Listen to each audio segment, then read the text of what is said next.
नमस्कार जय जगन्नाथ। आज टॉपिक होची आयुष्मान कार्ड। आयुष्मान कार्ड कौन ना प्राइवेट हॉस्पिटल ले आपन को फ्री ट्रीटमेंट मिली था आयुष्मान कार्ड द्वारा तार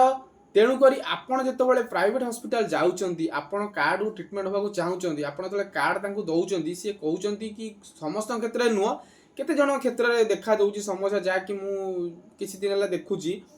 कह केवाईसी ना कह आधार टोटल लिंक ना अंडर आइडेंटिफाई अच्छी तेणुक सब मन रखु आपड़ जिते ऑपरेशन हे कि जहाँ आपणकर हेल्थ बेनिफिट पाइबा आप मेडिकल जाऊँच ता पूर्व आपण आयुष्मान कार्ड को चेक कर जहाँद्वारा कि आपड़ जापर कि आयुष्मान आपंकर परफेक्ट अच्छी ना नहीं जेहेतु जदि किसी आपण फोटो मिसिंग थब कि आपण को आ गोटे अंडर आइडेंटिफाई हो जाऊँगी जोटा कि हाँपाई 4-5 दिन समय लगुच तेणु आपड़ से बेनिफिट पाइपर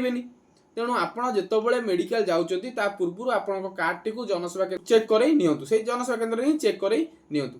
आउ जदि अधिका जाना चाहते सतोष नेट पॉइंट को फॉलो करूँ। जय जगन्नाथ।